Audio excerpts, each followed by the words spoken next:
మనిషినండి, ఉమెన్ని. ఇష్టపూర్వకంగా నేను ఒక మనిషితో ట్రావెల్ చేసే హక్కు నాకుంది. ఈరోజు సుప్రీంకోర్టులే ఆర్డర్ ఇచ్చినాయి ఆడదానికి నచ్చినట్టు బతకమని. ఆయన సుప్రీంకోర్టే చెప్పింది కదండి, సంబంధం కూడా తప్పేముంది. నేను మనిషినండి, ఉమెన్ని. ఇష్టపూర్వకంగా నేను ఒక మనిషితో ట్రావెల్ చేసే హక్కు నాకుంది. మీరెవరు అడగటానికి అంటున్నా. మంచి బట్టలు వేసుకోవడం తప్ప నేను ఒక ప్రొఫెషనల్ మంచి బట్టలు వేసుకోవడం రైటే, మినిస్టర్లతో మాట్లాడొచ్చు, ఎంపీతో మాట్లాడొచ్చు, కానీ పిల్లలు కనకూడదు సార్.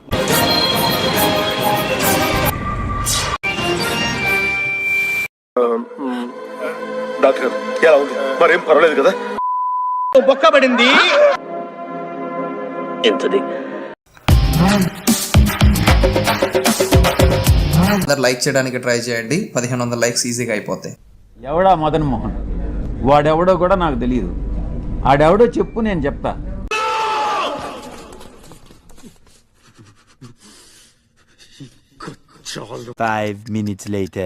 ఈ మదన్ మోహన్ అనేటటువంటి వాడు నా దగ్గరకు వచ్చి 2 సార్లు సార్, వాడికి అసలు నాలెడ్జ్ తక్కువలా ఉంది, నేర్పించండి. నాకన్నా అడవిలా ఉన్నాడు. స్కాలర్షిప్ దేనికోసం 2 సార్లు వచ్చాడు. కన్ను అరపకుండా తల తిప్పకుండా చూడాలి అక్కడ. ఎవడా మదన్ మోహన్? వాడెవడో కూడా నాకు తెలియదు.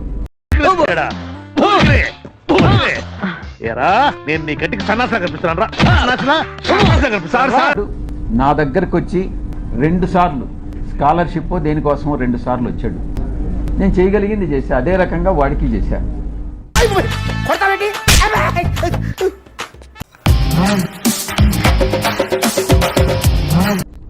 ఈ మారెళ్ల వంశీ అనేటటువంటి వాడు, ఆంధ్రజ్యోతి వెంకటకృష్ణ, టీవీ5 సాంబడు, చెప్పు. వాళ్ళ పుట్టుక మీదనే నాకు అనుమానం ఉంది. మానవత్వం ఉందా? బుద్ధి ఉందా? బుర్ర ఉందా? పక్షంలో ఉన్నాడు వీడి విజయసాయిరెడ్డి, ఏం చేస్తాడు లేనని మీరు తేలిగ్గా తీసుకోవచ్చు. సమయం ఆసన్నమైంది, యుద్ధానికి సిద్ధం కండి. కానీ విజయసాయిరెడ్డి ఒక్కసారి పట్టుబడితే అటు చూడు బే. ఈ మారెళ్ల వంశీ అనేటటువంటి వాడు యుద్ధానికి నేను సిద్ధం, ఎంత పోరాటానికైనా సిద్ధం మాట్లాడతాడు. నేను 100 ఎవిడెన్స్ తోడు మాట్లాడతాను, నేను తగ్గను. ఆంధ్రజ్యోతి వెంకటకృష్ణ, సిబిఐ కేసులు, ఈనాడు ఈడీ కేసులు, అదేది 16 నెలలు జైల్లో ఉండి ఇప్పుడు ఎక్కడ కొట్టాలరా నిన్ను? కొట్టకుండా పనే మార్గం లేదా? సిగ్గు శరం లేకుండా పోయి రాజ్యసభలో కూర్చున్నావు. ఇచ్చినోడికి సిగ్గు లేదు, తీసుకున్నాడికి నీకు సిగ్గు లేదు. సరిపోయింది. హీరో విలన్ కొట్టుకుని కమెడీని చంపేసినట్టు నా మీద పడతారేంటి? టీవీ5 సాంబడు. A2గా ముద్రించబడ్డ విజయసాయిరెడ్డి గారు రాజ్యసభ సభ్యుడిగా అయినప్పుడు ఏమని ప్రమాణ స్వీకారం చేశారు? ఇలాగే మాట్లాడతారని ప్రమాణ స్వీకారం చేశారా?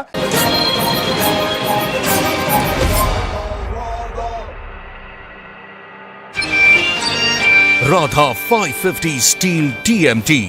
ఇష్టం వచ్చినట్టు అరే ఒరే అని మాట్లాడతారని ప్రమాణ స్వీకారం చేశారా? అసలు విజయసాయిరెడ్డి గారికి రాజ్యసభ సీట్ ఇచ్చినప్పుడే అనుకున్నారు ఇతనికేంటి జగన్మోహన్ రెడ్డి గారికి ఎందుకు అడ్జస్ట్ చేస్తున్నారని. వైఎస్ రాజశేఖర రెడ్డి గారిని అవినీతి పరుడుగా చిత్రించడంలో విజయసాయిరెడ్డి గారు ప్రముఖ పాత్ర వహించారు. ఇది నా లిస్టులో లేదే, అదిరిందబ్బా. చార్టెడ్ అకౌంటెంట్ అంటూ వారింట్లో చేరి చివరికి జగన్మోహన్ రెడ్డి గారికి జైలు పాలయ్యే విధంగా చేసింది విజయసాయిరెడ్డి గారు.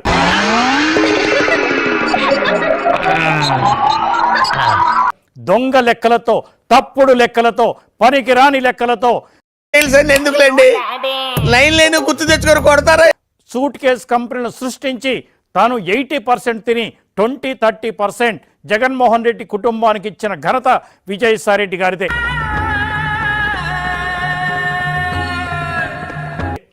ఇది అందరికీ తెలిసిన విషయమే. 16 నెలలు సిబిఐ ఈడీ కేసుల్లో విజయసాయిరెడ్డి గారు మీరు జైలుకి వెళ్ళారు.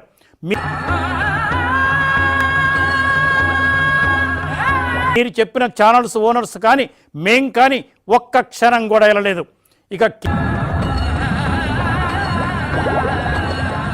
మోకాలికి బోడిగుండికి మూడేసి పెట్టారు.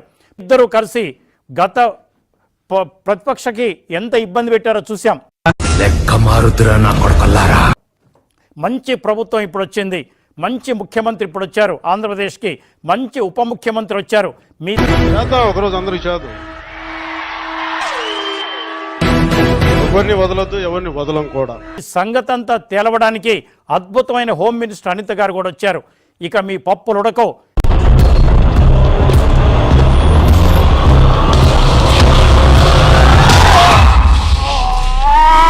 మీ ఆటలు సాగవు, మీ దొమ్మిలు సాగవు, మీ అవినీతి అరికట్టాల్సిందే. మీ ఇందుకా మీకు అధికారం ఇచ్చింది, ఇందుకా మిమ్మల్ని ఎంపీ చేసింది, ఇందుకా విశాఖపట్నం ఇన్ఛార్జిగా చేసింది. మీరు అరే ఒరే అని మిమ్మల్ని అన్నారు కదా, అక్కడున్న జర్నలిస్టు సోదరులు ఒక్క క్షణం మీ పెద్దరికాన్ని ఆలోచించకుండా మీ వ్యక్తిగతంగా మిమ్మల్ని కూడా అరే ఒరే అని పలకరిస్తే దీనికి మీరు ఏమంటారు సార్? మీ పొరుగు ఎలాగూ లేదు, ఏమయ్యేవాళ్ళు మీరు. ఆ మాత్రం అంటానికి ఏమంత కష్టం? ఇప్పుడు దాకా చేసిందంతా గంగలో కలిసిపోయింది కదరా. యుద్ధం ముంచుకొస్తే నేనేం చేయగలను? ఏం చెయ్యగలను? అతనితో కమ్యూనికేషన్ ఉండేది కేవలం పిల్లల కోసం మాత్రమే. ఆ శాంతి చెప్పిందే నేను ఇక్కడ మీ ముందర పెడుతున్నాను.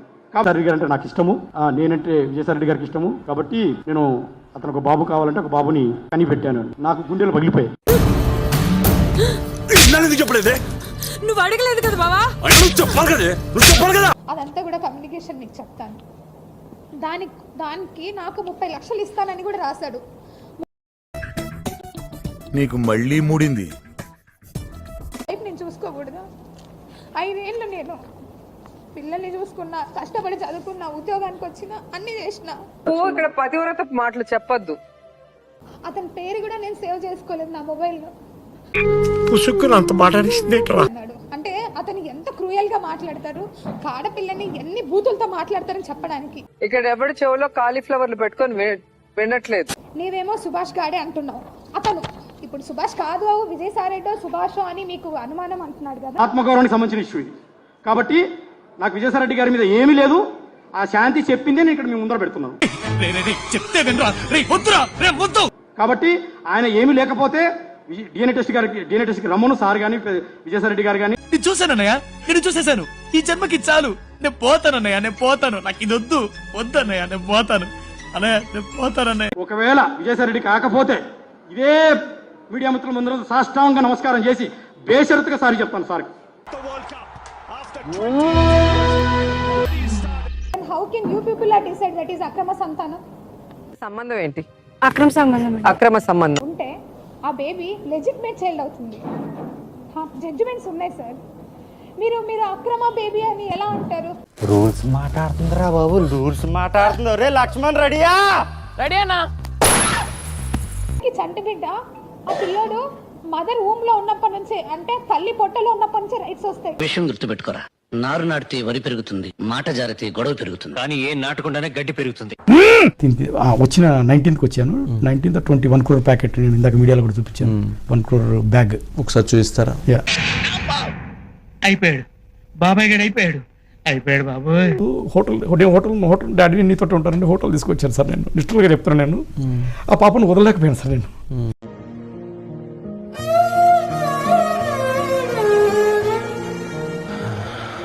ఎంత తప్పు అయిపోయింది తల్లి, నమ్మాను దాన్ని, ఇట్లా నా చేసేది. ఆ పాపకి నేను ఏం ఆన్సర్ చేయాలి ఫ్యూచర్లో?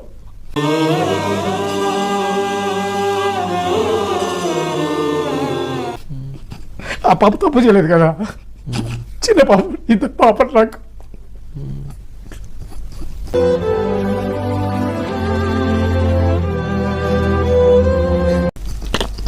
లిటరల్ గా వచ్చి చాలా ఏడ్చాను సార్, నేను చాలా ఏడ్చాను.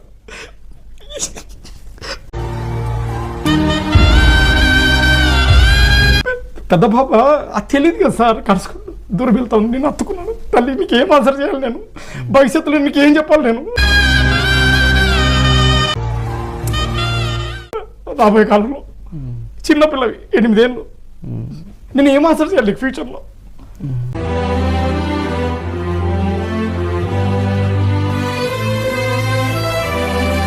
తల్లిని ప్రేమించలేని పరిస్థితిలో చేసుకునే సిచ్యువేషన్, ఆడపిల్లడికి ఏం చెప్పాలి? పడరాని మచ్చబడింది సార్ అది.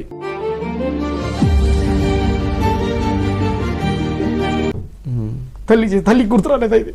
తల్లిని చంపలేను, నేను చచ్చిపోలేను,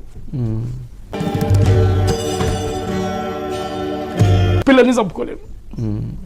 ఏ తండ్రికి రాకూడదు సార్ ఈ బాధ. నిజంగా చెప్తాను, లిటరల్గా ఐ క్రైడ్.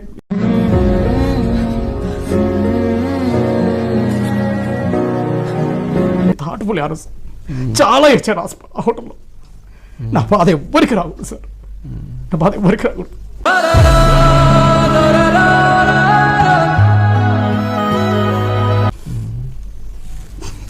సారీ అండి, మీ ఆవేదన అర్థమవుతుంది. ప్లీజ్ ప్లీజ్ అండి, ప్లీజ్. నా కళ్ళంట నీళ్ళు వస్తున్నాయంట్రా. పద్ధతి కాదు సార్, ఒక స్త్రీ మూర్తులు ఇలా చేయాల్సిన పద్ధతి కాదు. ఇష్టం లేకుండా వదిలేసుకోవాలి.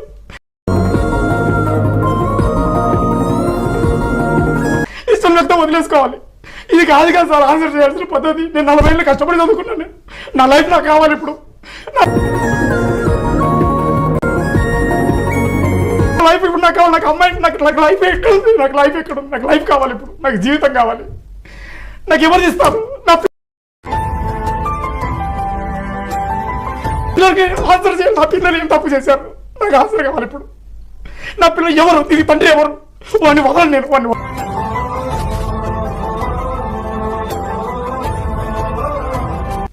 నేను ఏం చెప్పాలి? రేపొద్దు నా పాపని, రేపొద్దున చిన్న తప్పు చేసే భర్త ఏమంటాడు?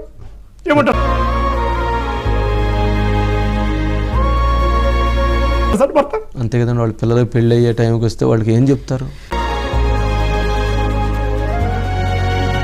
ఎట్లా చేసి సరే అమ్మాయి తిక్కపడి కాకపోతే డబ్బు తక్కువ, చదువు తక్కువ, జ్ఞానం తక్కువ.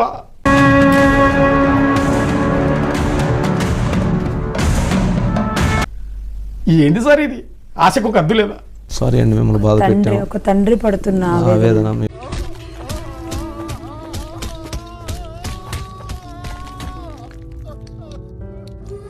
లేదు సార్.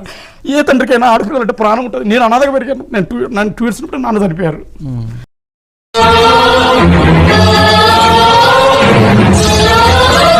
నన్ను భారతదేశ ప్రభుత్వం నన్ను కాపాడుకుంది సార్. నన్ను భారతదేశ ప్రభుత్వం కాపాడుకుంది. నా అనువు, నా ఇల్లు, నా నవోదయ స్కూల్లో చదివించుకుంది. ప్రతి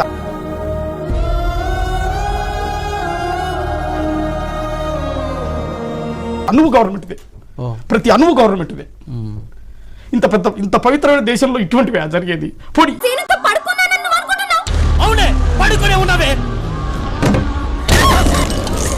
ఈమె వాళ్ళకి ఏమైంది ఆ గదవలకు? వాడు ఎవడన్నా కానీ హూ ఇట్ మే బి.